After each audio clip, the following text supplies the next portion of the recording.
Welcome, everybody. We're now 6 to 8 games for most of the teams into the season. So I thought, why not bring back the still too early power rankings for the WNBA? So again, this is kind of projecting where things will end. So I am going to address the elephant in the room, which is I'm going to ignore the fact that some players are injured. For a lot of these teams, it's like, what will they look like at the end of the season? So this works for the Mercury. This works for Sparks with getting their players back. Fever, obviously, with Caitlin Clark. So obviously, right now, a team might not look good for the next couple games, weeks, whatever. But this is more like what signs have they shown so far for their long-term projections. So without further ado, we're going to start with the 13th team, which is the Connecticut Sun. Yes, I know the Fever gave them their only win so far, but they are the worst team statistically, offensively, defensively. They shoot like they are like the 12th worst 3-point shooting team. They shot 50% against the Fever. Teams are going to have fluke games, and that was what I would probably call a fluke game, considering they barely won and they shot out of their mind uncharacteristically. This got beat by 48 from the Liberty and gave up 109 points against the Wings, who, I'm going to be honest, they're number 12. The Wings, they're just having a tough time. Again, kind of how I felt about the team. They don't have any height depth. They also suffer from Arike syndrome, and Paige Beckers, who is their star prospect, is out with a concussion currently. Hopefully she, wish her well. Concussions can be really tricky things to kind of work your way through and get confidence back, and they're kind of scary moments. So hopefully she gets better. But for them, they really are just like a glass cannon team. They're either going to outscore you or they're going to flame out. And usually right now they're shattering. They've only beat the Suns, and that's about it. And next up, speaking of teams that only beat one other team, is the Sky. Yay! So I mean, I want to be honest, they have been saved. These last 2 wins, they got 2 wins against the Wings back to back.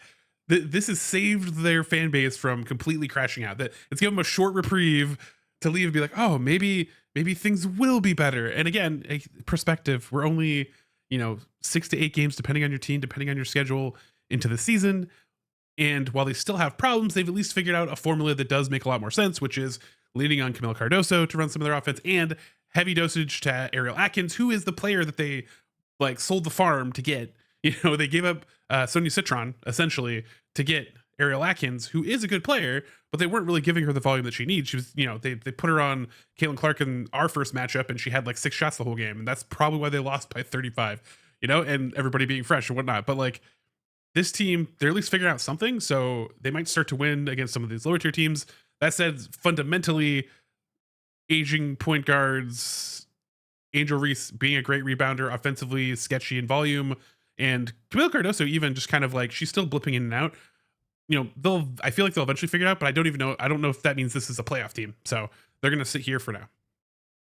Next up, down 3 spots, is the Los Angeles Sparks. And this is a tough one because this team just they also have some injuries. They have some regression from players. Rakia Jackson didn't look good this year. Now she's injured. Ray Burrell's out.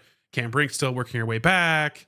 And while Kelsey Plum is having, an all-star year and she's a great scorer, that doesn't mean they're going to win games. And while there is some good play and some little sparks from Odyssey Sims, Ozar Stevens, and some others, it's just not enough. The team is struggling against any team that's kind of above in this power rankings currently, and beyond getting a win over Golden State Valkyries early in the season to catch them off guard in the preseason, they've fallen in their last game. So, and speaking of that, up 4 spots from the bottom of the league, the Golden State Valkyries, they have risen like a phoenix up these power rankings, and a lot of it's thanks to Janelle Salon.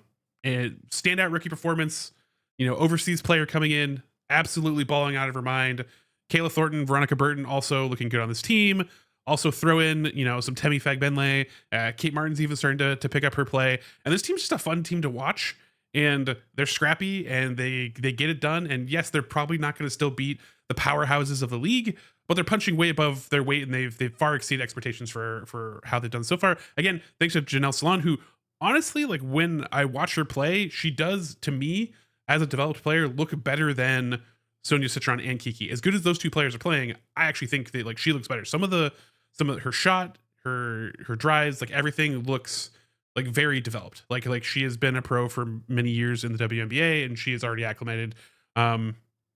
Not a lot of having to grit it out necessarily, just really just awesome play.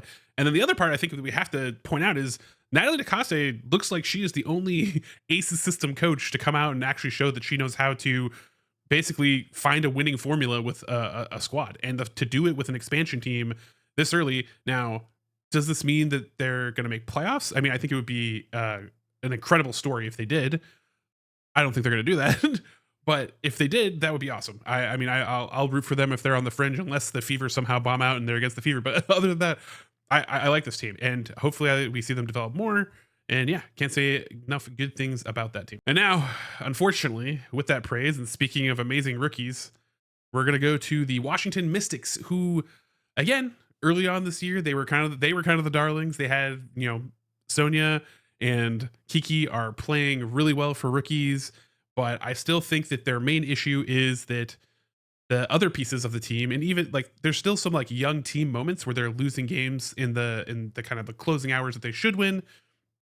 And I think that the main thing is they kind of suffer from something that's similar to the teams below them suffer from, which is like they have Brittany Sykes, who again is a spark plug, is a leader, is the heart and soul of the team, but at the same time she's also a volume shooter that, while scoring them points, is also shooting really terribly. So it's like, similar to Arike, Ryan Howard also is a good example, where it's just like, if you're hitting your shots, like, the team can win games, but you're also kind of the thing that's like holding them back because you're getting so much volume and it's losing possessions for the team. So we'll see how they adapt to that. I think overall their defense is good. Their offense just hasn't really been that great. Speaking of Atlanta, up 2 spots from where I had them before. I mean, they're playing great. They're another team that kind of is going, as I mentioned, like, Alicia Gray is the carry for this team by a large margin. She is like the best 3-point shooter in the league. And besides wearing her out guarding Caitlin Clark in some of her previous matchups, I think that she's stellar, out of this world. And again, Ryan Howard is kind of the player in their team that is like the scorer go-to. If she gets hot, she's going to burn you. But if not, then she's going to kind of hold the team back, kind of thing. And I think that the team looks very promising. They could easily move up even further if they can be consistent gel and Ryan Howard finds a rhythm. But yeah, I think Atlanta is solid here at 7, and also moving up 2 spots is big for them. Next up, another team that jumped up 2 spots, the Seattle Storm. So the Seattle Storm, this team is a basket case because, again, I felt like, hey, I placed them low last time because they had so much potential. They've shown some of that potential. Like, they had a 100+ game against the Las Vegas Aces. They were really exposing them on defense. They were making all their shots.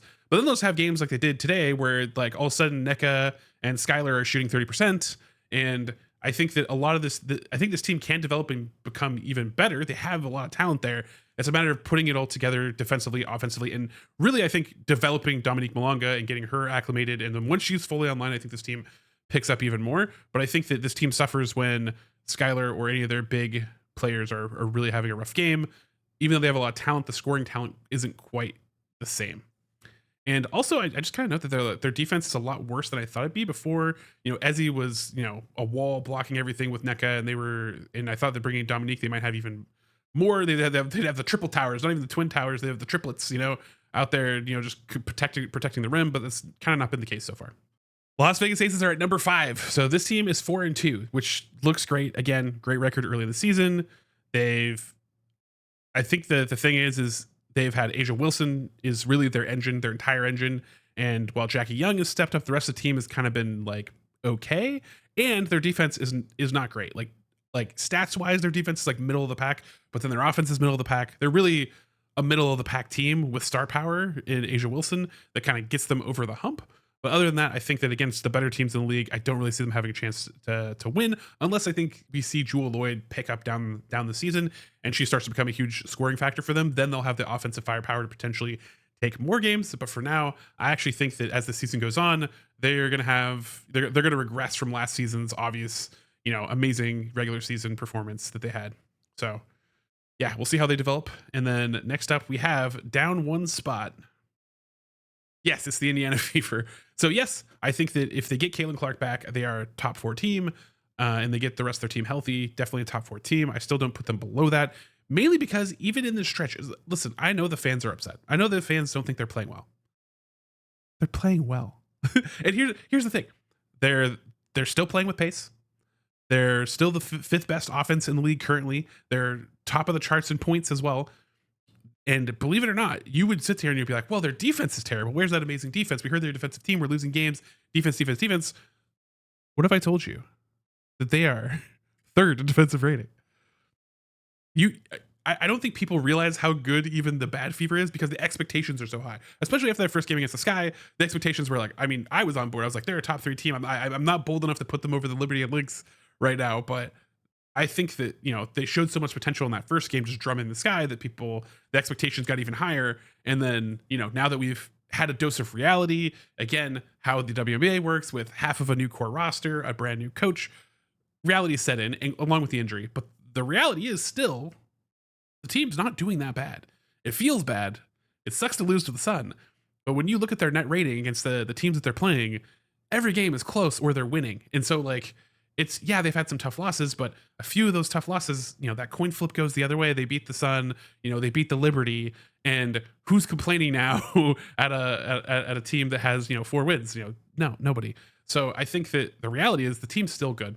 And with DeWanna Bonner coming back online, with Aaliyah Boston playing absolutely out of her mind, with Lexi Hull showing lots of improvement, it sounds like Sydney Colson and Cunningham their injuries aren't as bad as previously thought. And so as long as Caitlin Clark comes back and we don't have regression, I think that this team easily gets back to a top 4, top 3 kind of spot. We'll see how they develop over the season. But for right now, because they've shown shakiness, I think putting them below the next team is fair. But speaking of the next team, up 2 spots is the Phoenix Mercury. And honestly, again, props to their rebuild. You lose franchise players in DT and BG, and you bring in AT, you bring in Sabali, and it just works. The team is they're not world beaters offensively, but their offense is good enough, and their defense is the second best defense in the league. And so, again, it's almost it's funny because their logos always reminded me of each other. This Mercury team feels a lot like the Suns team of last year, where they're just their offense isn't going to absolutely blow you away, but their defense is so good. And the catch to that is that they still don't have Kalia Copper. And so when Kalia Copper comes back in, then we have a different ballgame, which is why I have them at 3, because if I had to just base them off of this, I'd say yes, clearly Indiana Fever potential is way higher. But I think right now, when I look at this team and how solid and consistent they are against other teams in the league, no matter how powerful they are in this rankings, I think that adding Kalia Copper is just another offensive level that kind of ticks them up and starts to push them into that contender category. And I think they've earned this 3rd spot based on how consistent they are. And then when they get Kalia Copper, they're gonna do some damage. And so now the big question is who's number 2? And I think some people might be shocked by this. The Liberty are the darlings right now. They have the highest offensive rating. They have the highest defensive rating. And everyone says that they have a special whistle now because Stewie's taken 19 free throws in a game, all that kind of stuff. I think the reality is they're a good team in the fact that when they play against a lower power team, when they play against one of the teams below them, they have the ability to just absolutely shellac them. The bottom half of the league, they will blow them out. They did to the Sun 48 points today.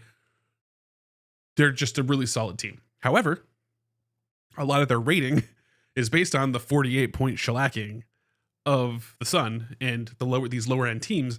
And so while that's great, and that shows their high end, I think the reality is when they play against some of these tougher teams, the teams that are in this top echelon, the games are a lot closer. The Fever had them within a point, they had them within striking distance. So I don't think it's necessarily a thing of this team is just far and above, just so much better. And while they look really, really good now, I think it's going to be a different story when they play a team like our number 1 team, which is the Lynx. And the reason I think the Lynx are better than the Liberty is because they have also upgraded. Yes, the Liberty got Maureen Johannes, and yes, Natasha Cloud looks like an amazing, seamless addition to the team, and they look amazing. At the same time, the Lynx have brought in Shepard. Bisa Collier is the best player in the league. The Liberty look good, but they don't have the best player in the league. And I think that matchup-wise, the Lynx are a really good defensive matchup for them. They're long, they're tall, they can all shoot outside, they can run them. Firepower for firepower, they match up really well. But then defensively, I think that they pose a difficult matchup for the Liberty in such a way that the Liberty aren't going to get out to huge leads like they did against some of these other teams.